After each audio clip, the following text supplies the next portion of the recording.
That's the last album. Will it make her dance? Been an Xbox Live, that's fun. Before I suplex her off a building if I get banned. Why y'all so salty? How tamale is on. A can of Tony Parker that I found his video. Has to deal with me and my minions. Beamer E46. I'm saying, you know, like, all I ever told you was to grow up. I don't want to say no more, Tyler. Fuck you, Tyler. I'm a dying breed. Anyone with kids my age are popping mollies with leather. Sitting on Tumblr cloaking, I run with the fun did. My nuts itch. Saying I hate gays even though Frank is on 10 of my songs. But you can't forget me, but mama, I'm close to the edge as possible. You fucking pussy. Bitch got us, I'll shut the fuck up. Where's Wolf? Fucking, was that good enough, you fucking pussy? Went to Six Flags, friends. Six friends came up to him. Anyway, hello everyone, welcome to another retrospective listen. Still in that mood, baby. Probably gonna be still in that mood for a couple more weeks, cause yeah, I've said it multiple times. I think there have been a lot of notable albums released in 2015, and I'm looking at a few handful of them. Not all of them, of course, because we still got a lot of year left in 2025, and who knows, there could be a huge project that drops that I've been missing, because, you know, there's only so much times I can record videos and so much space on my computer, but that's a different story. So, this one's a little fun, because, if you can't tell, we are looking at our buddy. I'm not his buddy. We're not buddies. We don't know each other. Or he doesn't know me. Tyler, the Creator. I mean, I already listened to Chromacopia. I listened to Igor last year. And we're going to look at one that's more than 5 years. Double that, 10 years. It's not Wolf. Even though I did briefly mention it in my 2013 video a long time ago. Eons ago. No. We are looking at a 2015 album known as Cherrybomb. Yes, sirree. It's a very feel like it's a very slightly controversial album in regards to Tyler's discography. There are some people who tout it as Tyler's worst album, and there's also some people who think that the hate is unjustified. I remember liking this album a lot when I was getting into Tyler when he released you know, Call Me If You Get Lost. That's how I really got into Tyler. Not Igor, but I remember taking a handful of songs and listening to them a lot when I first dabbled into Cherrybomb. SMUCKERS, and yes, even fucking young, but we'll get to that later. I feel like there's not a lot of fans that would say that Cherrybomb would be the best album, but we can re-listen to it again, you know, see if there's any merit, and maybe see where I might rank it after listening to it again, because yeah, I listened to Goblin last night at the gym. It was a very yeah, okay. It's been a little documented that Tyler was in a, I guess, growing transition period here. After Goblin and Wolf and Cherrybomb, you know, what you would describe as his more edgier side, his more aggressive horrorcore side, we get Flower Boy. And if you know Flower Boy, it is it is nowhere near as edgy or aggressive as the previous three. Some might say for the better. I might be one of them. Some might say it was a very drastic change. I don't know if I'd call it a drastic change, but you can kind of see the, I guess, growing pains on Cherrybomb that would eventually lead us to Flower Boy. So while maybe people say it's not really the best album, you could say it was essential to the artistic evolution we would get on later albums, which I do think is a very solid run. Good God, look at that. Look at those albums. But we're getting a little too ahead of ourselves. Yeah, that's my little spiel about Cherrybomb. I do think a lot of good songs come out here, but we will get to that when we get to that. Tyler, the Creator. A guy I've made multiple videos on at this point, so there's no introduction needed, and he is one of the biggest artists right now, biggest hip-hop rap artists right now, so yeah, I don't really need to introduce myself or introduce him, because I've Pick a video. So let's just head into it. We got our little genius lore right here. Cherry Bomb, Tyler's 4th studio album, released on April 13th, 2015, is Tyler's personal favorite off of his discography. The entire album was produced by Tyler himself, as per usual, with some additional production by Mike Einziger. Cherry Bomb is easily Tyler's happiest and most positive album, preceded by the dual singles Fucking Young and Death Camp, which sound ominous but are actually quite upbeat. The record found favor with critics, but less so with fans. Wow. It's a lot of stuff here, and you know, apparently it's his 3rd according to this edit. I'm not sure if this is still Tyler's personal favorite album, because I did have a video about my experience with the Chromacopia tour, as you can see with the little shirt that I bought. It was kind of expensive. I have mentioned that we were chanting for Cherry Bomb, and how you know, he told us to shut the fuck up because we were chanting for it. Turns out he finds that annoying. Turns out there was a tweet where it was like, he wasn't talking about the show I went to, but there was apparently another show where they started to chant for Cherry Bomb, and he goes, "Chant all you want."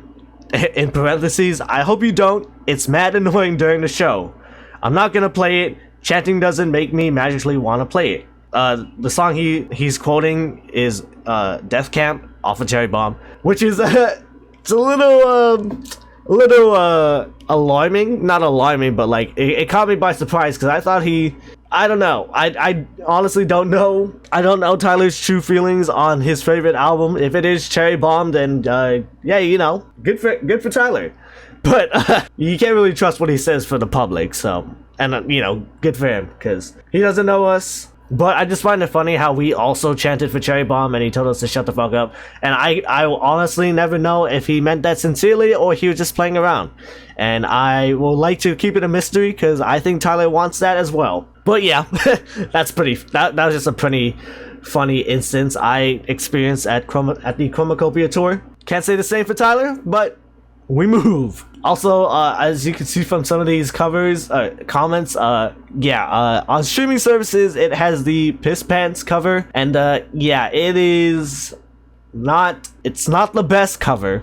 It's not the best cover, because the best cover is definitely the Drawn Tyler one, but there's a lot of Cherry Bomb covers actually. But yes, the best one is definitely the Cherry Bomb mascot with the little drawing right here. This is definitely the best Cherry Bomb cover. Unfortunately, we are stuck with Tyler's Piss Pants cover. Note that the man's left hand is a tattoo of the Cherry Bomb face. The photo was taken by Mark Pekmezian. Tyler thanked him on his Instagram. On May 20th, 2021, this was made the album's cover on streaming services. Unfortunate. But we move. Alright, cool. Cherry Bomb, Tyler the Creator. April 13th, 2015. 13 songs, 54 minutes, 10 seconds. Track number 1, a banger. Death Camp. Excuse me, mister, but can you please turn down the light? Cameras, man, this shit just don't feel right. The fuck you mean I can wear my hat in here? Fuck up if you think I care. Go boys, in this bitch like an infant. And stuck with tuition. Why does it feel soft? I know the mixing was kind of a it's kind of a talking point. The Illmatic. I was wearing cut from the same fabric. I made my own shit. I hate traffic. So true. How they do, how are you? I'm the sergeant. Do do do do do. And that's just who I am. I don't really think y'all cool. Give yourself a hand. Better pose for that camera. You better poise, boy, you better pose. Poise? Welcome to Death Camp. Welcome to Death Camp. Lights, camera, action. Alright, cool. So, first of all, I think that was a banger. Of course, a lot of people will bring up that criticism that the mixing is a little off. In Tyler's words, it was a little shifty.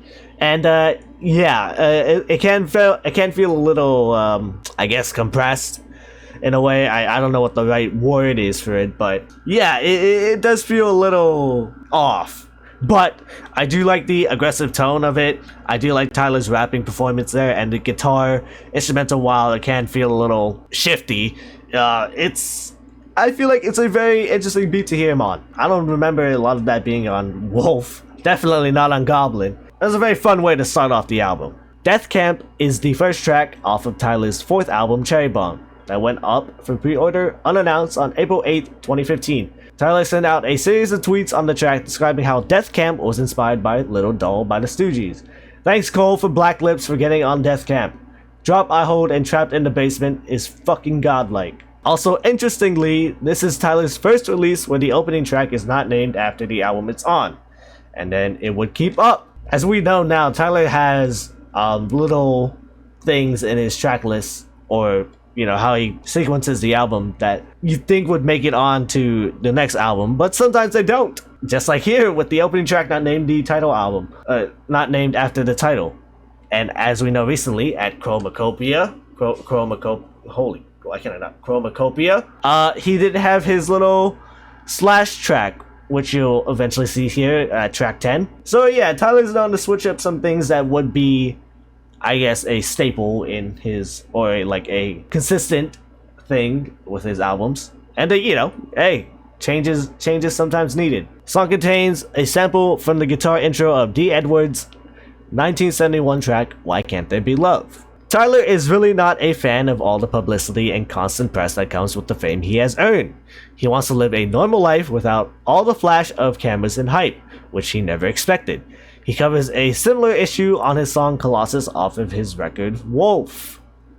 And another album more recently that you probably can definitely tell, or no, Paranoid. Tyler's often seen as different and speaks out against the norms of society. Special is a way of referring to how he's different and sticks out. People with autism and other learning disabilities were once referred to as special, although this has since become a less than enviable way of speaking about them. J. Cole was forced to apologize for referencing autism in his verse on Jodeci Freestyle. Judging from Tyler's past rap antics, it's safe to say he won't be apologizing for this lyric. When the fuck has Tyler ever really apologized? It's very few. This line you can definitely tell Tyler meant it. Nerd's debut album In Search Of is Tyler's favorite album, as he has stated many times, including at the end of this song. Many people see Nas's Illmatic as one of the greatest and most influential albums in hip-hop, but Tyler, abstract as always, is saying it wasn't as special to him as the relatively unspoken of Nerd album. Yeah, speaking of more Tyler stuff, if you've heard his interviews a lot, there's one interview, I think last year, where he talked about how, he was talking about how kids wanted, I guess, it's almost like wanted to fit in with rap discourse when they talk about favorite albums. He mentioned, how a kid would be like, oh yeah, was it like a Biggie, like one of Biggie's albums was one of their favorites, and he's like, dude, you're 12. And there's some merit to that. I do kind of have to agree with the whole your favorite album doesn't have to be the basic, most popular album that everyone proclaims is one of the best albums, because that just sounds like you're trying to fit in or be with the norm, I guess. I don't know. When if you have an album that is more personal to you and you think is more favorite than the super obvious popular pick, then you should kind of own that. But the thing is, I also have this personal thing where I feel like favorite album and best album is different. But when I say best, it feels like I'm trying to not put too much of my personal bias into it, even though music is inherently opinionated and bias filled. So that's a whole redundant, ineffective way of classifying things. Because I could say for Tyler, you could say his best album is Igor. But my personal favorite album is Flower Boy. I know a lot of people wouldn't really put Flower Boy up as the greatest or as Tyler's best album, but for me it is. It's just the way it hit me while I was getting into it, and I guess my personal feelings at the time, and I don't know, it's just stuck with me. Maybe after many years ahead, maybe I might finally change it. Maybe it might still be the same. It most likely will still be the same, because I really like Flower Boy. It's a very weird conundrum, I feel like, when it comes to me at least, because like I said, favorite and best album can vary and be different from time to time when it's speaking to me about opinions on music. I like using the word favorite because that shows more of a opinionated way than saying best, but that just comes to semantics and stupid shit that doesn't really matter. Basically, if Tyler just went up and said that he thinks Illmatic is his favorite or he thinks it's the best album of all time, it probably wouldn't be right for him to say that. That'd be out of character for him. That's basically what I'm just trying to say. You probably heard that interview last year if you were really into Tyler. You definitely heard that interview I'm trying to reference. Yeah, still holds true to this day. A funny analogy referring to the conservative Christian anti-homosexual views and how hard it is for the gay children of these Christians to announce their sexuality.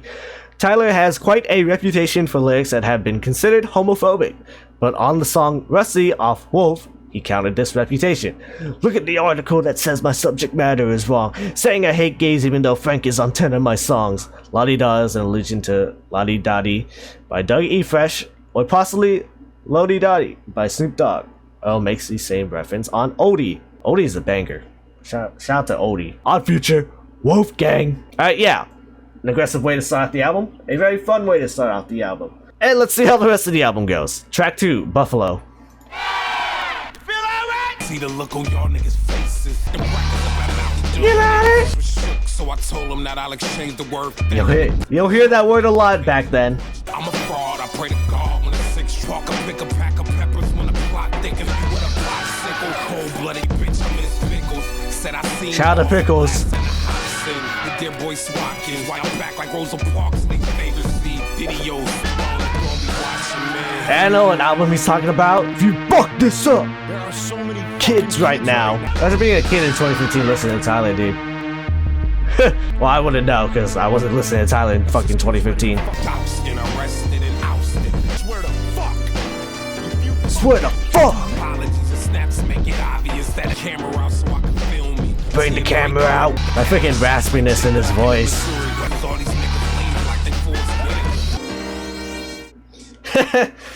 Tyler being a leader, dude. Yeah, I don't know if he wants that. I don't know if he still wants that nowadays. He just wants to make music. So again, I can't really say much for the impact a lot at the time. On Buffalo, Tyler addresses lots of his, at the time, recent controversy and finally begins to use his position as role model in the music scene to perhaps inspire a sense of leadership in his fans. He realizes that his impact on the next generation is crucial, which serves as a fitting prelude into the following track. Okay, maybe he's, I guess this is showing more of that like transitional phase with Tyler, because you know he did have a lot of he was a very fuck everything guy. He would just like just say anything and get a lot of rises out of people, and you know a lot of it was pretty comedic, a lot of it was pretty funny. Tyler was a pretty funny guy, but you probably heard about that interview too, where he didn't want to be known as the comedian funny guy and want to be known more for the music guy, which yeah, nowadays you can definitely see that. But it's not to say he completely changed into a super serious guy. He's still a pretty humorous person. It's just that now with a more serious take on his music, that part gets brought up a lot more than I guess his antics now. Tyler is referencing that one time he was arrested in Austin, Texas after performing at well-known music festival South by Southwest. He adds the only reason he was arrested was because his set at the festival was so wild, he was charged with inciting a riot after his set. He takes further aim at the parents by claiming typically clueless policemen knew exactly who he was because their kids are fans. Look at that image, baby. Look at that image. Put that in the Tyler the Creator Hall of Fame, dude. Tyler wonders where the leaders of society are. He's beginning to feel like the only one. This is made evident by him asking for mirrors so he can see multiple reflections of himself to compensate for the lack thereof. He uses a similar sentiment on 2019's What's Good from Igor. Hard to believe in God when there ain't no mirrors around. This is why Tyler openly resents social media platforms like Snapchat. He feels as if they've created a culture where people crave and need approval based entirely on superficial things, such as likes and followers. But y'all loser, Want instant gratification of others and shit, so y'all Snapchat quick so people will see your weak ass story. I have fully seen people only do stuff just to put it on Snapchat so other people could see it, not because they actually want to do it. On SMUCKERS, he raps, and fuck your loud pack, fuck your Snapchat, which we will hear later. To him, it proves that people lack confidence in their own ideas when they constantly need approval of them. I mean, Tyler's been known to be very boastful and confident in what he's doing, and so what if he fails or whatnot? He's doing it for him. Throughout the early half of Tyler's career, he was ostracized for his usage of socially insensitive terms like, you know what? So much so that he was banned from the UK. Tyler's goal when using these words is to desensitize people to them. According to an interview with Arsenio, he explains how he feels that the power of words is more subjectively determined than people realize. The way I see things is, you choose to be offended if you care more about stuff like that. That might sound very ignorant, but if you're a black person and someone calls you the N-word and you get offended, I don't know, maybe you might be. If I know that I'm not an N-word, I'm not gonna get offended because I know that I'm not that. When I say that word, I'm not thinking of anyone's sexual orientation or anything, it's just another word that has no meaning. Here, Tyler jokes that he'll censor the word with book, further proving his point. He says these books had their page in a bunch, playing on having your panties in a bunch, an idiom that describes being upset over something trivial. Yeah, that's a little, I guess that hasn't aged the best as time has gone on. Because even if you're trying to say like that, it's just come to a point where it's safer to just not say it at all. Because trying to desensitize it nowadays, it's not really it's not really gonna get you anywhere. And plus, this was a time where, you know, being edgy was very popular amongst people, especially if you just divulged into internet culture like I did at the time. You know, 2016 YouTube was definitely a time. And of course, I'm not really super high on that type of edgy content anymore because times have changed and, you know, I'm not the same edgy guy I was as a freshman in high school, you know, trying to be edgy for the sake of edgy because like, oh, just stop being soft, bro. Stop being soft. What are you, fucking, you know, and say some fucked up shit because I have said some fucked up shit back in the day. I did look at some fucked up shit back in the day. Am I proud of it? No, but I mean, it's just what I was doing back then. I think growth is the main thing, but I can't say a lot for some people. Some people might still be stuck in that 2016 edgy phase. Some people might be reverting back to it nowadays with the whole movement and culture. But yeah, I think that's a past I'd like to leave behind, but acknowledge that it was there. It was a very different time. Basically, I'm saying I'm not perfect, but you can grow, I guess. But the last line here just reminds me of the South Park scene with the Harley Davidson. You know, the way they justified using that on Harley Davidson riders. Yeah. I believe that Tyler is also trying to say that no matter the word, its meaning is still prevalent, and it's useless to try and censor words. Yeah. But I mean, if you wanted a word to describe Tyler, it's reactionary. Reactionary? Is that a word? Hopefully that's a word. If not, I'm just making up shit. But I'm gonna try to keep out of this conversation, because for one, I'm not African American, and two, surprisingly, I am not gay. I am not gay. I like women.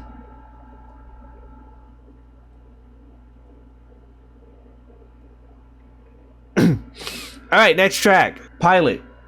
Featuring Sydney Bennett, also known as Sid from the internet. Boom, doo-doo, dum, dum, dum. This drum beat, bro. Here it comes. Here it comes. Fucking embarrassing.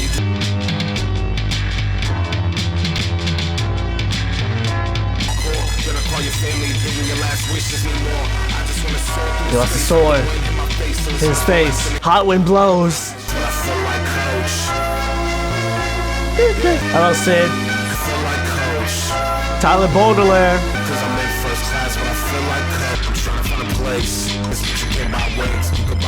Hopefully you find them. You went first class, but you feel like coach. Yeah, maybe you shouldn't worry about a plane. Maybe you should worry about a boat. We on the yacht. We on the yacht. Next track. I don't want Run. It's only a minute. Featuring Schoolboy Q.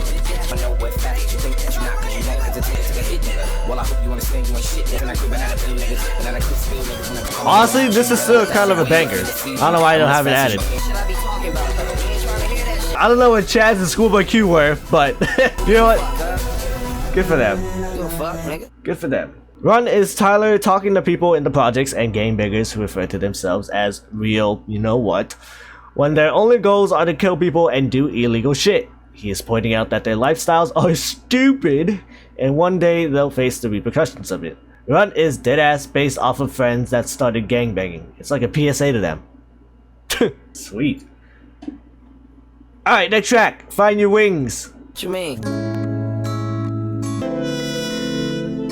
Hello. Here's some of that soulful jazz that Tyler introduced on this album. Well, I don't know if introduced, but it is prevalent here. Featuring Roy Ayers, Sid, and Kylie Uchis. That's kind of a lineup right there.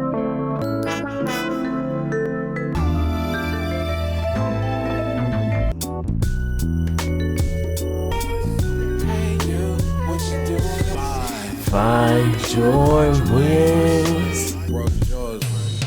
Shout out to the birds. Hello, Kylie Uchis.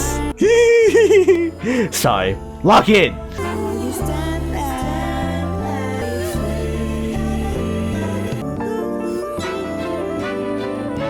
What the fuck? He originally wanted Stevie Wonder and Thundercat to collaborate on this track.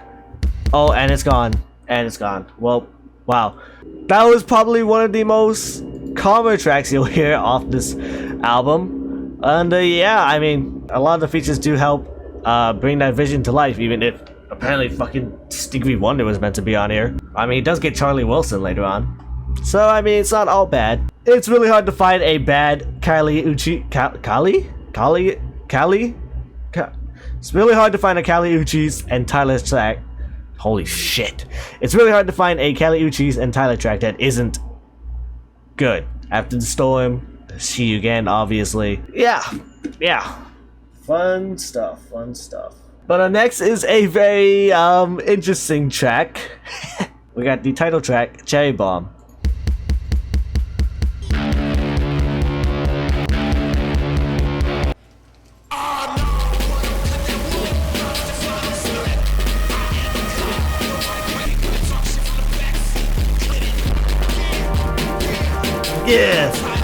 Yeah.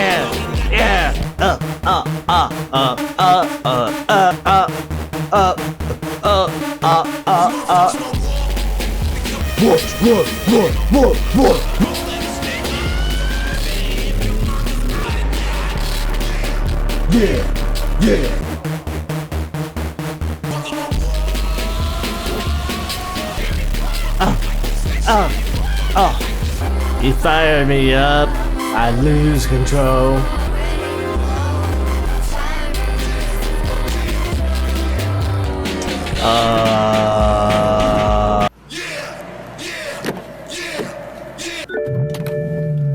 OKAGA! That's apparently a very controversial song. A lot of people say it's Tyler's worst song ever. I'm gonna have to disagree. I can see why a lot of people won't like it. It's fucking abrasive and it's really bad on the ears, probably if you played it at full volume. And Tyler's vocals are nowhere near clear on that mixing. But I don't know, it's just the aggressiveness and the batshit insane distortion. It just feels like it just goes hard for me. I don't know.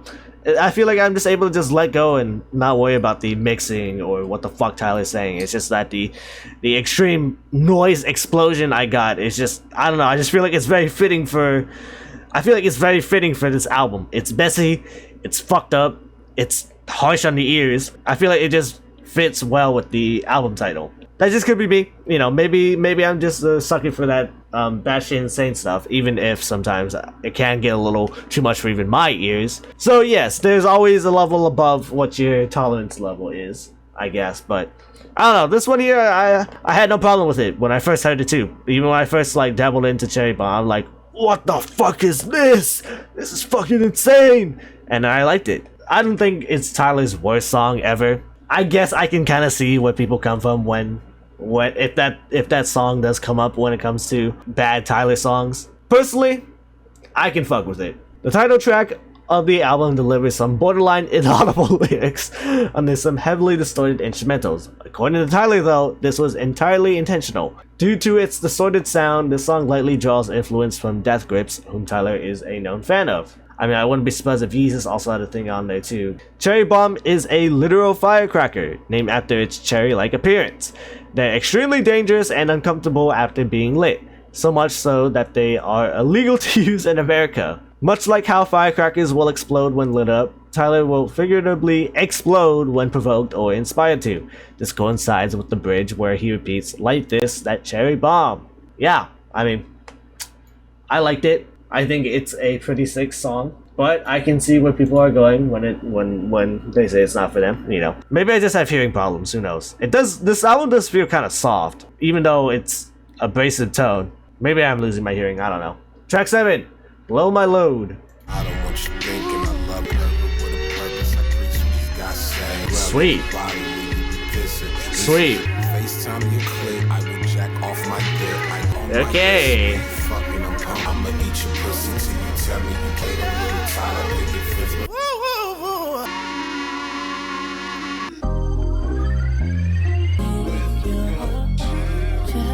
Be caller 8 to win tickets to the triple feature at the Moon Theaters tonight. Yes, sir. Be the 8th caller. Yeah, this is a freaky ass song. Kind of like Judge Judy without the sadness. Oh, but here comes another track. Two-seater. In my two-seater.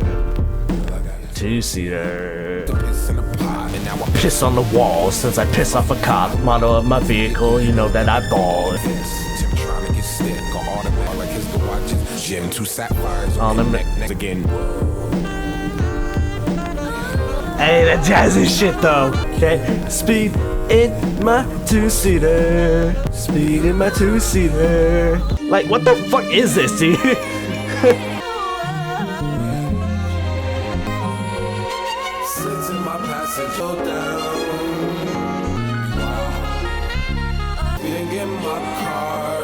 Sometimes it's too much. Boy, I'm a king and I ain't lying, boy, you're cool and I'm tired. Better watch for them out. Suck my genitals. Shout out to Timberland.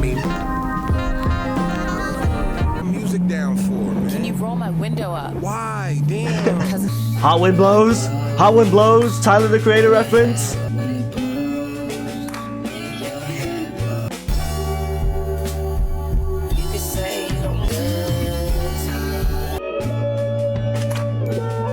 Well, I just noticed this guy's last name is Feinstein. What a name, dude. What a name. I've also been chilling. I mean, kind of. It's freaking hot today. This Tyler stinks. Good, man. Oh, good? look at that switch up. Look at that switch up. The little girl, she looks okay. All right. Trying, man. I'm just trying. Oh, he tried. He tried. Faggot. I swear to God. This nigga bitch weak. I still fuck. Huh? Huh? Yeah, I feel like it starts off really strong, but it kind of teeters off as the song goes on. It just feels a little stapled on. Not like it really like meshes well, but I don't know. That beginning part was just really good for me. Maybe it's just the Tyler fandom in me, but I can feel like I can stomach through the rest of the song without having to feel too bad about it. Although it does get a little bit more downgraded as the song goes on. But, I mean, Tyler's saxophone, man, come on. Although not in the title, it's implied by Tyler that this is a 2-part song. The second part, titled Hair Blows, in the same style of Fish/Boppin' Bitch from Goblin. Tyler originally wanted Rick Ross to contribute. I originally wanted Rick Ross on two-seater, but instead I wrote a string section and recorded it at Hans Zimmerman's studio with some players. Tyler uploaded the instrumental of the two-seater on September 4th, 2018 on YouTube under the title Bucket, and it's private. well, maybe we got the actual two-seater instrumental now. Anyway, next track, a song featuring the lovely Schoolboy Q. The Brown Stains of DARKEESE, LATIFAH, Part 6 through 12 remix. What a title name. Wait, I'm gonna get water. I'm freaking parched. We can't speed up in my two-seater. Also, this cornucopia shirt is feeling a little big on me, but anyway, let's continue this track. Oh, you the motherfucking man. Counting all the bands, huh? Drinking, leaning, popping Zans, huh? And he said you are the man, and the neck reflect your personality and mine. Like I hate Legos. While I bango until my fucking brain go. Can a nigga get some fucking chaos and her? I'm the truth and the coolie boys, my nigga. You know I'm good in the 50s. I got all the Jojo and fucking JoJo mentioned. Batman had a sidekick. Catch me in some bitches blue like that family went to a Dodge to solve. My shows got one black in it like Larry David. And I let my dick hole. And I don't really fuck with you niggas. Shout out to Jim Crow. Don't get offended, but the court got a tennis. Is that diamond burr on? That's my Claron. 91, not the Masicko. Flacco nigga, but kinda macho boy. I got some Baco. They shot a Taco Tuesday. Taco Tuesday. To the left, the belt strap, no face mask, nigga just toe tag. And his raps and what he rap, he ain't done. His top dog, pussy boy, you fucked over, nigga. Troy your gums. This one does a fine job with these two, but there's better Tyler Schoolboy collabs. Oh, well, here comes the song. But yeah, like I said, there have been better Tyler Schoolboy collabs now, especially on Schoolboy's 2014 album Oxymoron. While it's still kind of the same, it still feels kind of the same with that song, but I like that song better than the one here. But I mean, it did kind of go hard from here and there, but I don't know. I was just whatever with it. But now, here comes a song that's very very interesting song for sure. Perfect, fucking young, and I do have it saved. It's day that I met you, girl. I knew it. Fuck it, I can't sing. Whatever. We met through natural friends. Where the story and confusion began. Was it? They go to police, man, knocking at my door. Grab my wallet and code, or I don't know. No, she held hands and we danced something more. She gets my hand a couple times. Oh, paranoid. Cause girl, you're perfect, but you're too fucking young. Temptation calls my phone, and girl, you stole my heart. You're too fucking young. There's more than crush. I just might be in love. Yikes. Yikes. Policeman knocking at my door. I don't know. And a couple times next time we're bored. There's nobody at all. But you're too fucking young for pick up. Girl, you stole my heart, but you're too fucking young. I'll be 41 and when I'm 27, you'll be 25. Yo, this is dumb, you should find someone else. And that shit doesn't help, cause if they see you with T, they'll think Tina's gonna suck if shit hits that kitchen. But shit is a fan. Is you still a fan? Words, you can say that shit for the birds. Yeah. Yeah. What a song. That was only half the track length. Girl, you stole my heart, but you're too fucking young. Here comes the slash. Here comes the slash. Boy, I know you more than just friends. More than just friends. Yeah. Gee, I wonder why.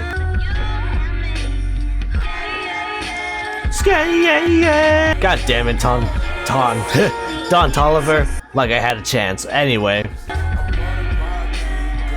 Wanna rock with you all night.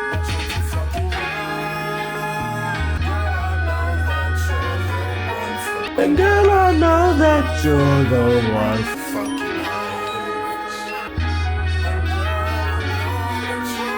I rock. I burp. Well, yeah, that was a trip. Yeah, the lyrical content, extremely questionable. If I want to play devil's advocate, the chorus is really addicting. Oh god. But here, let's do this real quick. Wait, that'd be 18.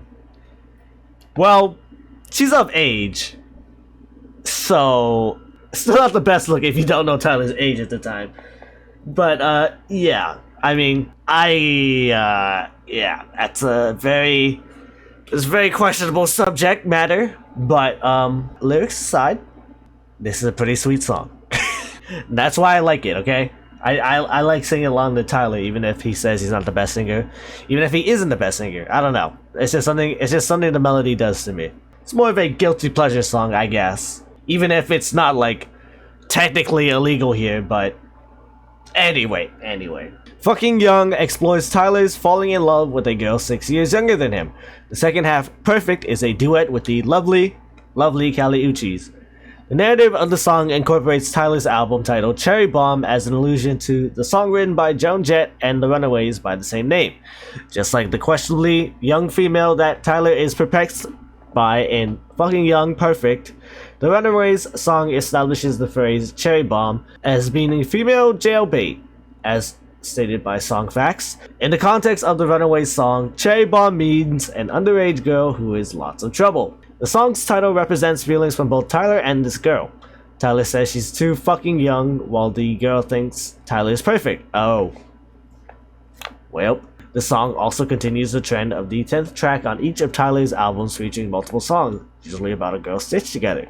VCR wheels, fish poppin' bitch, party isn't over, campfire, baby. Fucking Young Perfect, 911 lonely, banger, gone, thank you. Tyler isn't the only rapper in LA going through relationship angst with someone underage. The fuck does that mean? I want to make a song like Stevie Wonder's Inversions album. You listen to shit in the 70s, they got to the point. Although it sounds soft, Fucking Young is perverted and weird, but it's true.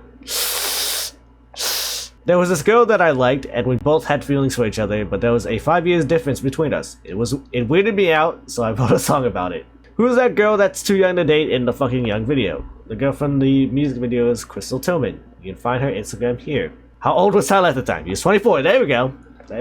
Shout out to this okay. Shout out to Charlie Wilson. Just might be Tyler season, dudes. 10 years ago. Tyler wants a JILF. Anyone's too fucking young for him. Christ, man. Okay. Yeah, questionable lyrics aside, it's a very grooving track. But I can see how it can be construed to be extremely perverted if you don't want to put any more context into it. And rightfully so. Even Tyler thinks the song is a little weird. But he made it, so that's Tyler's decision. But had it been any younger, yeah, this song would have been fucked. Even if it already is kind of reaching that territory. Tyler is no Carmelone. I hope. Alright, next track. A banger. A banger's coming up. Next track, SMUCKERS.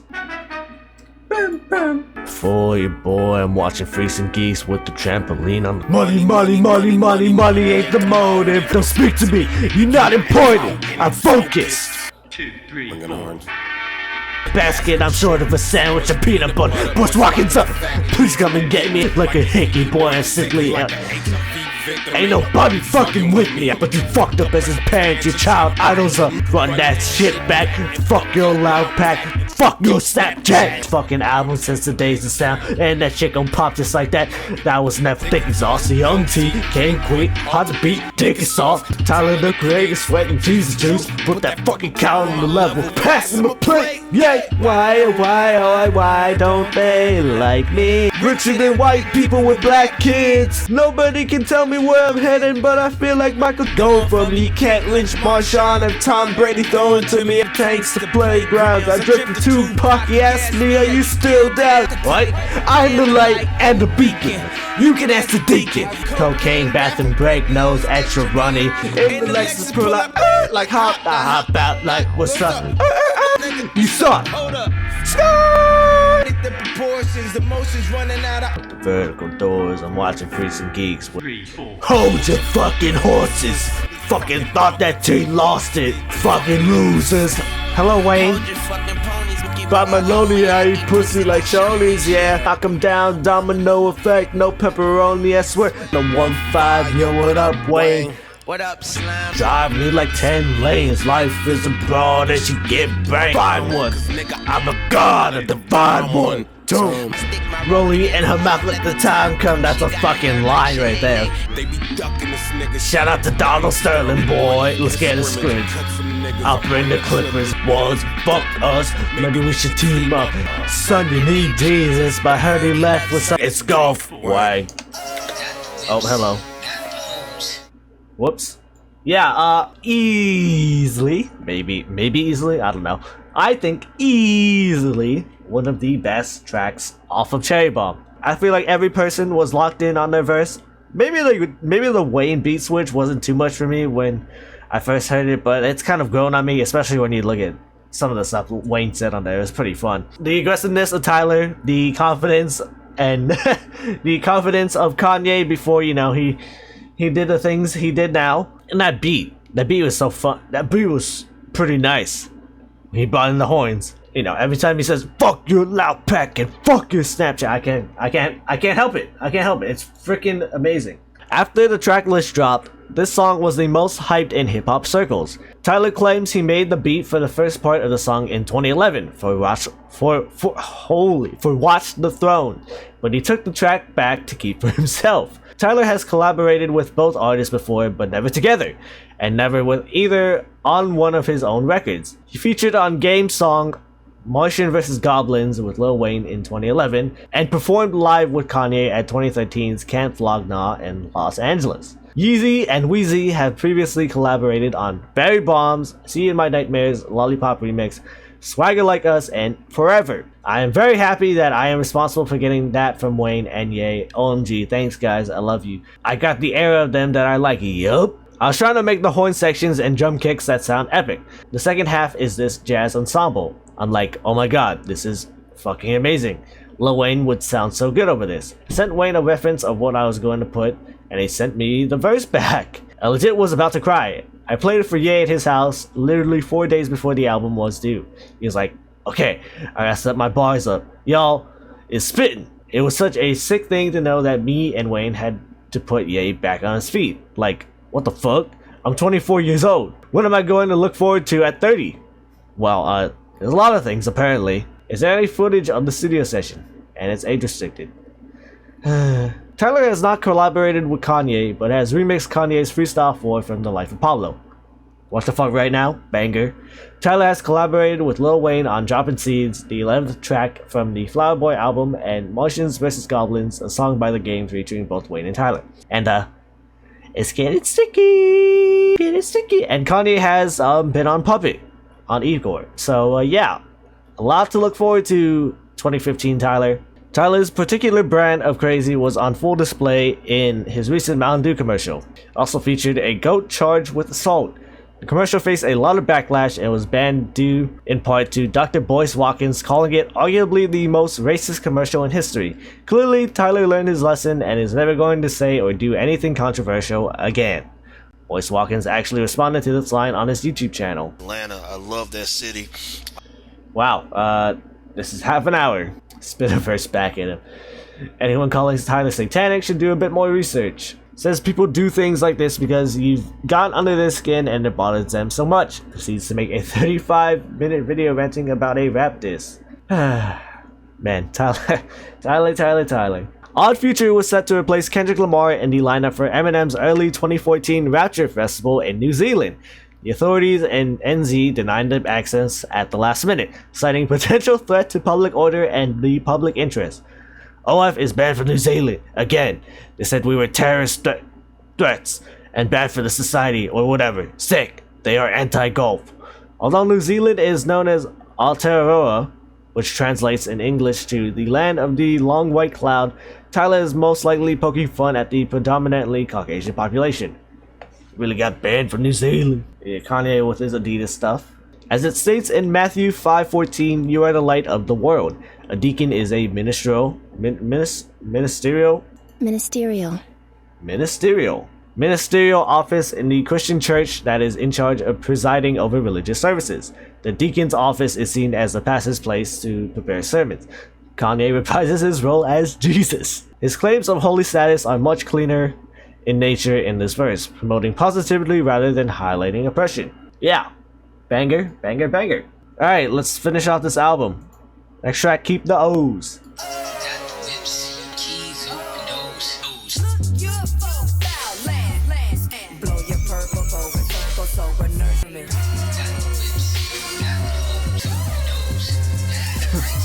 Yeah, this beat is definitely something.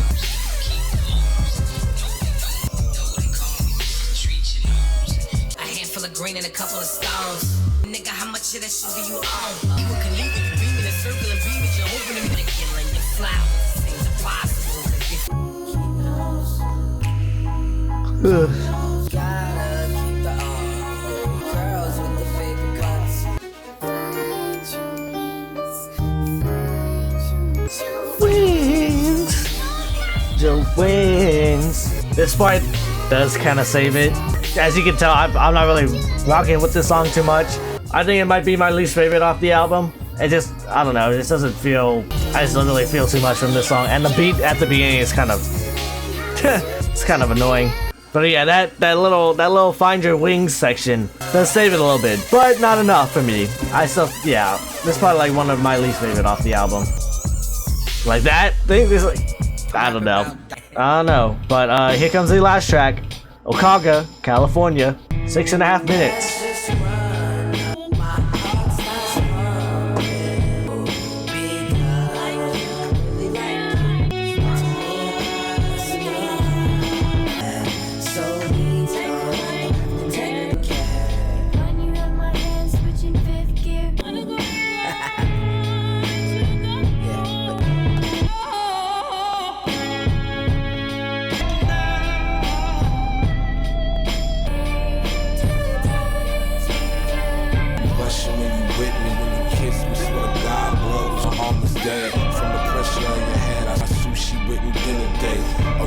Sushi.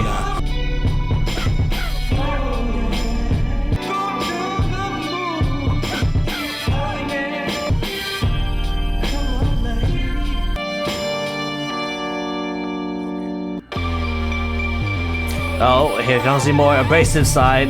You know, after 5.5 minutes of like smoother production, you know, it'd be about time before we got this type of cherry bomb explosiveness back. Well, explosiveness, aggressiveness, distortion.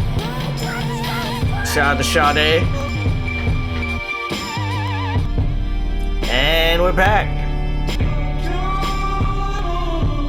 And we are done. Excuse me, mister, but can you please start, I don't know. What a very smooth way to end off the album, considering all the shit that we've had beforehand. And, yeah, I mean, it did run really long, but, I mean, it was kind of a track for you to just sit down and just, I guess, vibe out to. It wasn't really something I wasn't, like, actively moving around towards. The closing track from Tyler the Creator's album Cherry Bomb, legendary producer Leon Ware appears throughout the song, according to Tyler's Twitter, as does LA-based musician Clementine Creevy. The track is about Tyler taking his girl with him on his upcoming life journey. A recurring theme throughout this record is finding your wings and flying, a metaphor for discovering yourself and what you love and becoming successful because of it. This is evident in this track with the concept of packing your bag and flying to the moon, being a metaphor that the sky isn't the limit and that Tyler is exceeding it because of his change in this new psychological position he is in. This relentless optimism overpowers the psychological and emotional darkness that is heavily featured in Tyler's earlier work, with the more positive attitude throughout Cherry Bomb is a result of Tyler's happier emotional state. I make a song exactly about my life now, unfortunately, and I'm not depressed, so you won't be hearing no sad shit from me at all. Smile, baby. Igor, baby. OKAGA is my favorite song I've made, but I don't know how to perform it, so I never do. But man, imagine that while the sun is setting on stage. Well, yeah, that kind of sounds like the type of setting you'd want to be to hear this song. It's more of a laid back track. That's kind of what I did. Just laid back. There was really nothing to talk too much about that track. It's just a very smoothing song to ease up the album. But with that being said, that was the album, Cherry Bomb. And today we answered the age-old question. Is this Tyler the Creator's worst album? Personally, no. I think that goes to Goblin. I don't know if a lot of people are going to be mad at that take. I feel like that might be a basic take nowadays, especially with new Tyler fans who, you know, someone like me who was a new Tyler fan who didn't really grow up with Tyler's edgier music but has known of him for a while. I think there's still a lot of merit on this album, even if it barely holds a candle to the rest of Tyler's discography from here on out. I am kind of under the impression that this is a little growing pain album for Tyler. I don't know if it was completely essential to Tyler becoming the man who he is today, but I feel like, you know, the way it's presented and the way Tyler talks about it, I feel like it is. There are some instances here that shows what would eventually lay out the blueprint for Flower Boy, which indulges into his more emotional, sensitive side, and which would eventually lead to more mature, well thought out albums like Igor and Chromacopia. Of course, there's also a banger-filled Call Me If You Get Lost, but that's a little bit of a victory lap after the success of everything else. Like, the tracks people don't really like Cherry Bomb, I think, is showing of his state at the time, even if apparently this it's supposed to be Tyler's happiest album. I don't know, it felt more like a growing pain rather than a happy state, but yeah, Death Camp I think is a banger. Two-seater, while it does run off long, the beginning part does keep it afloat for me. Cherry Bomb, explosive as fuck, I like it. SMUCKERS, easily one of the best songs off the album. Everyone did their part well. And yeah, is this an album I return to a lot? Considering what Tyler's released nowadays, not entirely. There's still a lot here in this album to not completely ignore it when it comes to Tyler's discography for me. I just feel like it just helps bridge the aggressive, you know, edgy Tyler to the more emotional, mature Tyler we have nowadays. So yeah, I don't think it's the worst album. That probably goes to Goblin. I haven't heard Bastard because it's not on streaming services, but yeah, I mean, a lot of people are going to be mad that the more older, edgier albums are being placed lower as Tyler creates more music, but like, I don't know, maybe it's just that generation gap between newer Tyler fans and the original Tyler fans. I guess it's just what you grew up with. It helps a lot, because maybe, I don't know, maybe there's just some sort of personal experience that you had with Tyler during the Odd Future, Goblin, Wolf era, and that's why you have such strong feelings towards it. I mean, I never really heard Tyler at that point, besides like GTA 5, like inadvertently. But I mean, even if I still didn't grow up in that era, I do think that Wolf is a solid album. There is still some merit with that old edgier phase, but personally, like, when you look at Flower Boy and beyond, it's like, someone's gotta be on the bottom. Someone's gotta be on the lower tier. That's just how rankings work. The best of the best go on top. And of course, it's all subjective, you know, whatnot, blah, blah, blah. But still, I mean, someone's gotta be on the worst. Someone just gotta be on the worst, especially when you have a very strong discography as Tyler has in recent years. So yeah, it'd probably be Goblin, maybe Cherry Bomb, then Wolf, and then, you know, the next four you can debate all you want. A personal favorite definitely goes to Flower Boy. But yeah, I feel like Tyler has a very solid discography, even if the early stages can be a little rough and not age as well, especially Cherry Bomb. But like let me just, man, I should have done this one. I should have done this one and just stopped right there. Fuck. Excuse me, Lister. There you go. Now I can stop blurring the piss. Unless, do I even have to blur the piss? Oh, I just noticed I added, fuck, I don't, whatever. So yeah, I don't think it's Tyler's worst album, but I mean, in comparison to other Tyler albums, it's unfortunately gonna have to go lower on the Tyler ladder than I'd like it to be, because I do come back to this from here and there, and I do think there is some merit, but yeah, in the grander scheme of Tyler, it's pretty much a growing pain bridge album. But hey, it's got Smuckers, it's got Death Camp, and it's got Cherry Bomb. So, you know, it is what it is. So with that being said, thank you for watching another Tyler the Creator listen in the books. Thank you for watching. Like, comment, and subscribe. You know the drill. Watch my other Tyler the Creator videos if you want to. Watch my non-Tyler the Creator videos if you want to. Yeah, I've already got a few Tyler videos under my belt. And, you know, in a year, it's gonna be 5 years since Call Me If You Get Lost, which is kind of weird to think about, but it's true. It is true. Yeah. Times are moving. Times are moving. Imagine this Tyler looking at Chromacopia Tyler. Frick. Imagine Goblin Tyler looking at Chromacopia Tyler. Huh, that's a different story for another time, and that's only for Tyler to talk about because he is Tyler, and I will stop glazing him because it's already 2 hours into this recording. So yeah, shout out to Tyler, shout out to Odd Future, shout out to Schoolboy Q and all of them, and yeah. Went to Six Flags, 6 friends. Alright. Hey yo.